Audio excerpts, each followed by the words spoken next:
Halo teman-teman, maaf opening nggak biasa aja. Selamat datang di US Kamu Kita. Dan ini adalah konten Ikut Cobain.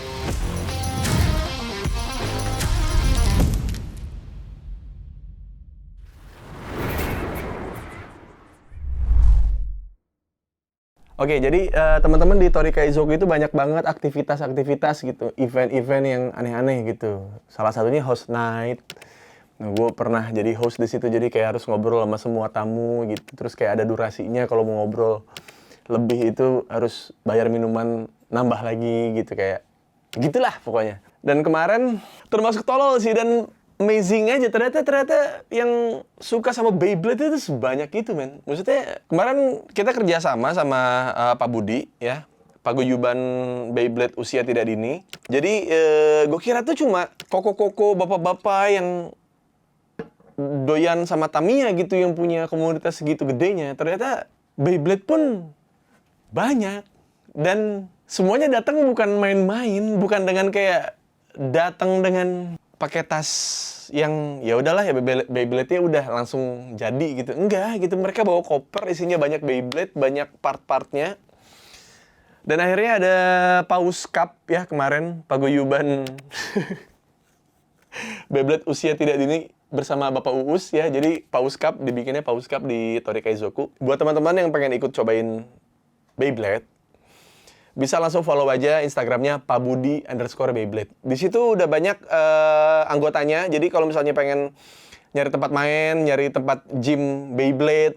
Gym Beyblade itu bukan kayak lu nge-gym, bukan. Jadi kayak tempat arena latihan lah. Arena latihannya para Beybladers ya. Silakan hubungi Pak Budi Beyblade ya. Kenapa namanya Pak Budi? Karena isinya bapak-bapak semua. Dan jarang kemarin tuh kayaknya umurnya 20-an something itu tuh 20 pun 29, 28 gitu. Dan ada sih yang muda beberapa. Cuman nggak banyak. Sisanya mah yang sudah berumah tangga atau yang saya kira berumah tangga. Jadi sebelum kita mulai kompetisinya, jadi ada peraturannya dalam Beyblade itu. Jadi setiap pertandingan itu duluan mencari 4 poin. Dan dalam mencari 4 poin itu disarankan menggunakan 3 buah Beyblade ya. Lu pakai nomor 1, lanjutnya ke nomor 2, lanjut ke nomor 3.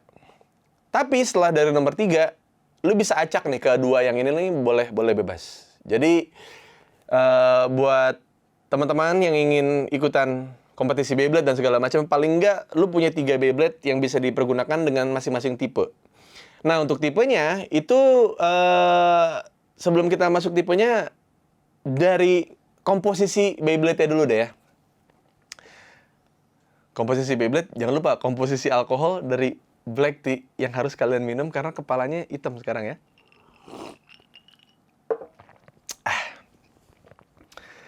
Jadi saya baru tahu gitu kalau ternyata yang selama ini gue ikutan ya waktu gue SMP gitu, main Beyblade dan segala macam tuh nggak seserius itu gitu. Dan gue baru tahu kalau sebenarnya dalam komposisi Beyblade itu ada 3 part yang bisa lu otak-atik gitu. Pertama itu ada beat itu bawahnya yang jadi tumpuannya itu bentuknya beda-beda. Ada yang offense, ada yang defense, dan ada yang stamina. Jadi ada 3 jenis lah.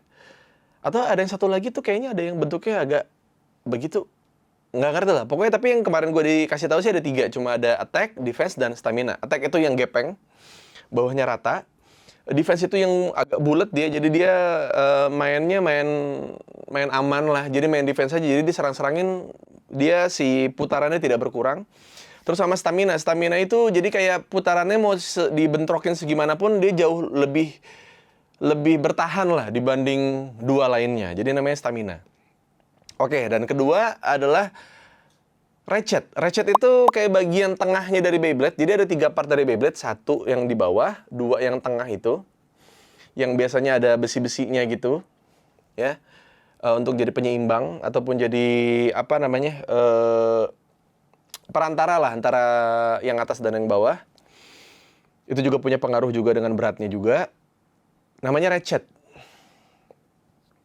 Ratchet Chia. Memang suka di tengah-tengah dia. Dan aduh, karir atau hobi ya, kayak itu Rachel. Cia. Dan yang terakhir adalah bay. Yang terakhir bay-nya. Jadi kayak apa blade-nya apa? Apa blade-nya? Bay apa blade-nya? Pokoknya di atas, bagian paling atas itu juga bisa di custom pinggir-pinggirannya sehingga jadi lebih keras. Banyak lah sebutannya, ada Dino, ada Phoenix Wings dan segala macamnya. Ada banyak. Pokoknya yang paling atas itu namanya bay, dan itu bentuk dari pinggirannya itu yang akan mempengaruhi besarnya impact ketika nabrak gitu. Dan setelah lu punya dan mengerti 3 komponen ini, lu juga harus siap dengan kondisi ketika dalam bertarung lu bakal ketemu apa. Karena dalam pertandingan, sebelum memulai pertandingan, itu ada namanya showing dulu. Jadi showing itu adalah lu mau pakai Beyblade segimana, lu lihat atasnya seperti apa, habis itu lu balik bawahnya kayak gimana. Baru habis itu 3, 2, 1, close the door. Nah, itu ada di sini. Di sini. Ya, ada di sini. 3, 2, 1, go shoot. Nah, sebelum go shoot itu, lu harus ngasih tahu ke lawan dan ke wasit atasnya kayak gimana, bawahnya kayak gimana. Yang buat para pemain Beyblade yang memang sudah pro, biasanya ketika sudah kelihatan atas dan bawahnya, aduh anjing, udah ada begitunya. Mungkin kalau buat bocah-bocah yang main kan kayak yang penting mah, ya bodo amat, yang penting mah gue tarik aja gitu. Dan launchernya ada yang buat ada talinya dan gagangnya yang buat ditarik talinya itu namanya launcher Beyblade.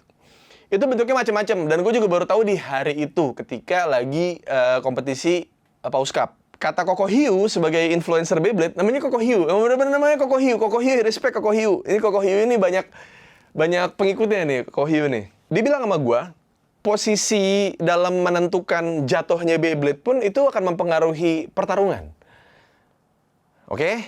Jadi kata Koko Hiu, tarikan pelan dan tarikan kenceng itu pun juga mempengaruhi. Gue nggak sampai situ, nggak sampai ngulik segitunya karena gue harus nge-casting si kompetisinya. Tapi intinya dalam main Beyblade itu tidak serta-merta harus kudu power gitu, kayak tarik kenceng gitu. Enggak. Bahkan lu bisa main slow aja juga nggak apa-apa. Asal kayak mungkin si Beyblade-nya counter dari Beyblade lu gitu. Jadi nggak harus kencang-kencang banget. Yang penting stabil aja. Kita sekarang bakal ngomongin arenanya. Arena Beyblade itu tuh sekarang udah nggak kayak dulu. Gue dulu termasuk orang yang dapat di generasi pertama yang arena Beyblade itu cuma bulat aja. Kalau sekarang dia bentuknya agak, ya tetap bulat, tapi agak nge-loft gitu. Kayak ada di pinggir pun ada gerigi-gerigi untuk menambah speed buat yang typical main attack. Jadi kenapa ada gerigi-geriginya, itu akan membuat yang attack itu buat nambah power buat nyerang. Kalau dulu itu kita attack lawan defense itu, attack bisa muter-muter di sekitarnya aja tanpa menyerang. Tapi karena bentuk arenanya agak nge-loft gini, jadi kalau lu muter ke sini, mau nggak mau, lu akan menyerang ke tengah. Seserius itu main Beyblade. Gue juga nggak ngerti. Gue juga kayak, gue punya di rumah, dan gue tidak mempertanyakan hal itu sampai akhirnya gue datang ke Paus Cup ini dengan teman-teman Pak Budi. Jadi di arena Beyblade itu ada bagian kanan dan kiri itu kayak pocket. Arena itu ada bulat, bentuknya kayak love gitu. Terus ada 2 kantong di sini dan 1 di sini. Dan itu nggak ada kantongnya. Tapi kalau lu masuk di antara ke situ, itu poin paling besar. Kita akan langsung ke ngebahas poin-poinnya. Jadi poin-poin yang didapatin dari Beyblade duluan 4 poin. Untuk poinnya ada 1. Itu untuk spin finish. Jadi spin finish itu adalah sebuah istilah untuk yang lu main berdua, ya berdua lah ya. Berdua, terus teman lu itu spinnya mati duluan. Itu 1 poinnya. Kalau burst, pecah, jadi kayak lu lagi main, dang, terus lawan lu pecah Beyblade-nya. Mencar. 3-3-nya tuh, dar, gitu. Meledak. Itu, kalau nggak salah 1 apa 2 poin gitu. Saya lupa. Tapi kayaknya sih 2. Kayak itu 2 poin. Nah, di arena ada 2 kantong nih kanan kiri. Over apa gitu nama poinnya, gue lupa. Masuk ke kantong itu, berarti lu mendapatkan 2 poin. Kalau lu bisa masuk di antara 2 pocket ini yang di tengah sini, itu namanya ekstrim. Kalau lu bisa mentalin musuh lu ke situ, itu dapat 3 poin, teman-teman. Untuk menentukan siapa pemenangnya akan lebih mudah ketika lu bisa masukin musuh lu itu ke ekstrim.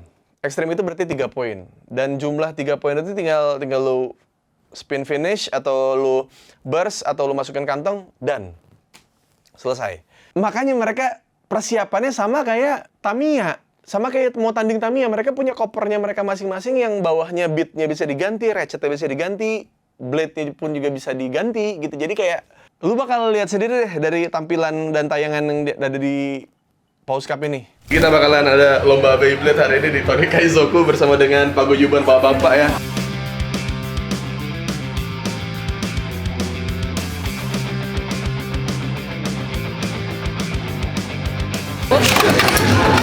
Bisa diracik sendiri di sini, gokil.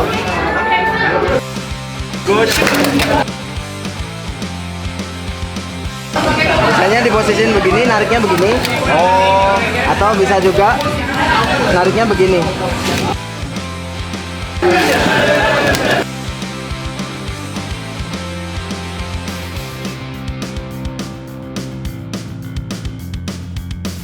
serius ini bro, serius. Gue kira Beyblade itu ya udah berhenti ketika ya SD, SMP udah. Ternyata nguliknya sama kayak Tamiya, cara mainnya pun jatuhin si Beyblade-nya pun juga nggak sembarangan, ada teknik-tekniknya. Nariknya pun bisa pelan, bisa kencang. Kencang sekuat tenaga belum tentu bisa ngalahin yang jenis Beyblade-nya emang counternya, ada metanya juga, gila.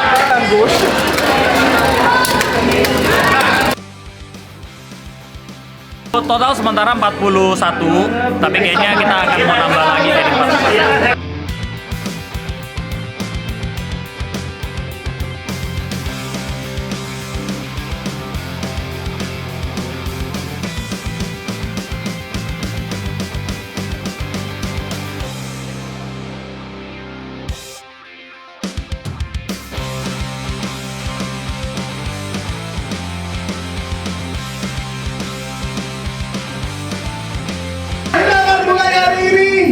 Pertandingan Beyblade perdana di Tori Kaizoku.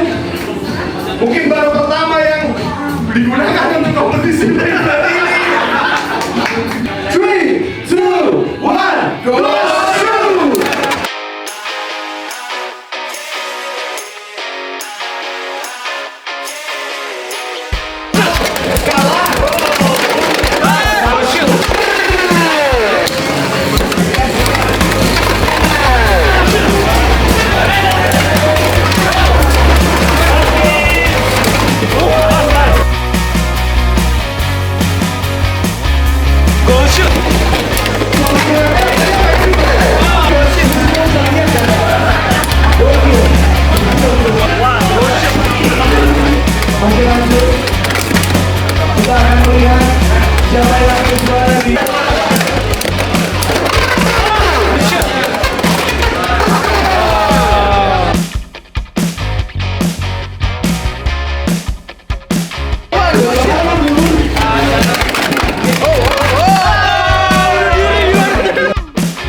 Kita akan langsung mulai saja 16 besar dari semifinal Beyblade Pak Budi hari ini ya.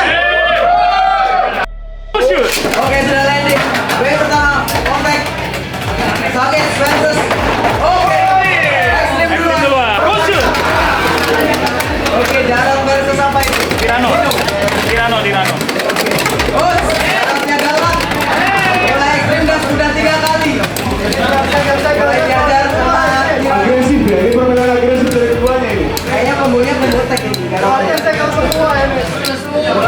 Balik Thailand, oke.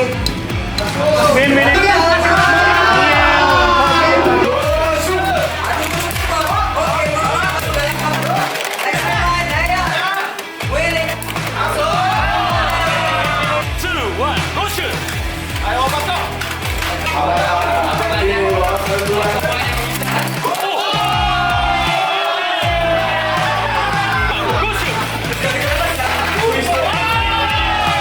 Ya, 3, 2, 1, go shoot! kita pertama kita. Juara kita selama 4 jam ini.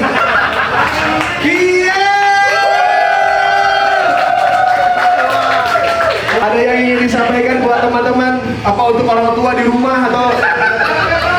Seru banget hari ini eventnya. Lanjutkan terus, semoga terus berhasil. Baik, itu dia Kiev sebagai juara pertama kita di Paus Cup. Tori Kaizoku, mungkin nanti dia ada di kompetisi berikutnya, nanti dia langsung buy aja ya di Paus Cup ya. Langsung buy aja karena dia udah menang di yang Paus Cup yang pertama ini ya, dan dia menjadi juara pertama ini, dan dia adalah Beybladers nomor 1 di Indonesia.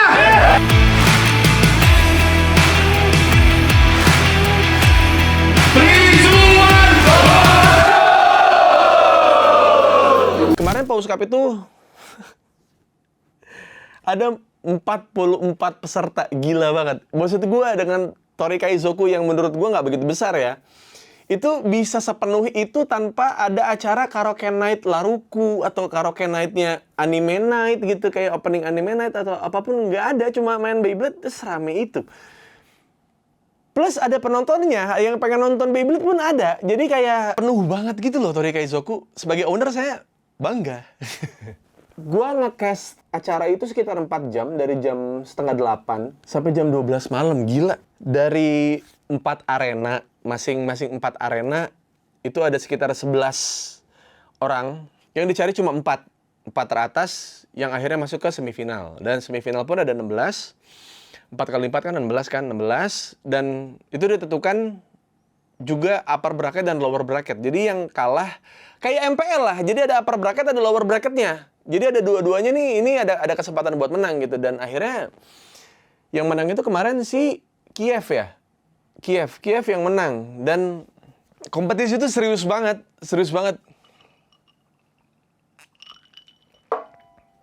Kayak pas mereka lagi di belakang, nggak di belakang sih, maksudnya lagi nggak tanding. Orang lain tanding, mereka tuh mencoba buat relax, nonton video yang mereka suka, baca komik, dengerin lagu. Beneran kayak kompetisi. Anjing, ini tuh nggak ada hadiah yang terlalu besar. Kita cuma pengen ngasih tahu ke teman-teman kalau Tori Kaizoku itu terbuka buat semua community gitu. Apalagi yang kaitannya sama wibu. Dan nggak semua orang yang main Beyblade itu harus nonton animenya, tidak usah. Karena saya pun terganggu dengan rambut-rambut warna-warninya mereka berdasarkan warna Beyblade-nya. Saya juga terganggu. Jadi, buat teman-teman yang emang cuma pengen nyobain kayak komunitas Beyblade kayak gimana sih? Seserius apa sih orang-orangnya? Pengen tahu deh. Apakah gua yang nggak nonton animenya, gua yang tidak paham ini tuh Beyblade apa, kekuatannya apa, apakah bisa masuk? Masuk aja. Komunitas Beyblade sangat-sangat welcome, apalagi ya kalau yang buat muda-muda disarankan untuk ikut, tapi harus banyak maklum karena isinya bapak-bapak umur 30. Isinya adalah orang-orang yang mungkin tahu Beyblade dari awal. Koko Hiu itu dia sudah membuat komunitas Pak Budi ini tuh sudah selama 5 tahun. Dari yang awalnya 3 orang, terakhir sebelum ke Tori Kaizoku, mereka bikin kompetisi, pesertanya 150, lu bayangin aja, 150 orang. Dan upcoming-nya yang akan datang lagi di komunitas Beyblade ini ada 200 peserta. Lu gila banget, bro. Gue seneng banget bisa ada di tengah-tengah komunitas yang menurut gue diisi sama orang-orang passionate. Banyak orang yang ikut lari cuma karena pengen foto. Banyak orang yang pengen ngelakuin beberapa hobi karena pengen foto. Tapi di komunitas Beyblade kayaknya gue ngerasa kayak sulit gitu untuk orang, lu hobi Beyblade dan lu cuma pengen foto gitu. Ini hobi gue Beyblade nih. Nggak ada anjing. Nggak ada. Beyblade itu satunya tuh yang waktu itu gue beliin buat Cio, gue punya di rumah. Ada 3 Beyblade dan 1 arena. Itu satu Beyblade sekitar 300-400 ribu. Yang murahnya tuh 200-an lah, 200 ribuan. Dan buat teman-teman yang pengen beli terpisah kayak beatnya doang, ratchetnya doang, atau blade-nya doang, kalau itu di e-commerce sudah banyak. Jadi gue nanya sama mereka, ini tuh kalau lu pengen beli beatnya doang, bawahnya doang, apa tengahnya doang, atau atasnya doang, ada nggak? Ada bang, sekarang udah ada. Toko itu tidak mungkin ada kalau tidak ada pasarnya. Sudah ada di e-commerce. Jadi buat teman-teman yang pengen hobi Beyblade dan nyoba kombinasinya tanpa harus beli banyak Beyblade, silakan. Di e-commerce sudah banyak sekali yang jual Beyblade terpisah. Jadi buat yang penasaran, yang pengen tahu, pengen nyoba, nggak usah takut bilang nama Uus di Pak Budi. Jadi kayak, bang saya tahu Pak Budi dari Uus nih gitu. Bilang aja. Kalian akan mendapatkan kesempatan berlatih.